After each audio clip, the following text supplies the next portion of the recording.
ગુજરાત રમખાણમાં મુખ્યમંત્રી સામે થયેલ દોષારોપણ બાદ આજરોજ નામદાર કોર્ટે ક્લીન ચીટ આપતા ડિરેન સર્કલ ખાતે શહેર ભાજપ દ્વારા ફટાકડા ફોડી ચુકાદાને આવકારવામાં આવ્યો હતો।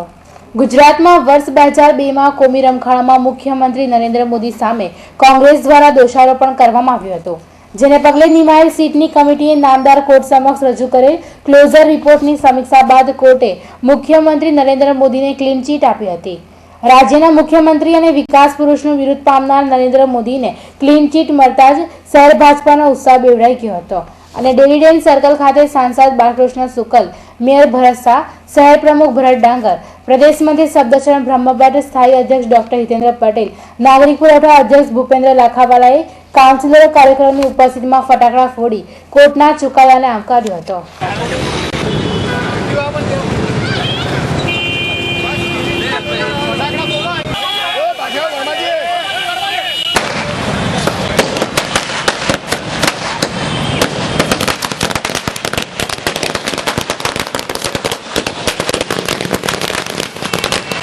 સમજો નાગરિક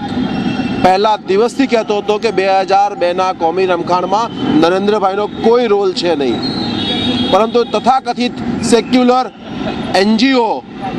અને વિરોધ પક્ષ કોંગ્રેસ હંમેશને માટે એ પ્રયત્નમાં હતો કે નરેન્દ્રભાઈની છબી ખરડવા માટે થઈને એમને આમાં સંડોવવામાં આવે, પરંતુ આજે નામદાર કોર્ટે ફરી એકવાર સાબિત કરી દીધું છે કે નરેન્દ્રભાઈનો કોઈ પણ રોલ 2002ના કોમી રમખાણોમાં નથી। નરેન્દ્રભાઈ એ વિકાસની સાથે છે, લોકો જનમાનસ સુધી લોકોને કેવી રીતે સુવિધાઓ પહોંચે એની માટે દિવસ રાત કામ કરી રહ્યા છે, વિકાસ પુરુષ છે। આજના દિવસે અમે વિરોધ પક્ષ અને આ સેક્યુલર એનજીઓને કહેવા માંગીએ છીએ કે ભાઈ બસ હવે બંધ કરો અને વિકાસની રાજનીતિ અપનાવો, આ રાજનીતિ બંધ કરો। આજે શું કરી જોઈએ? ભારતીય જનતા પાર્ટી વડોદરા મહાનગર દ્વારા આજરોજ જે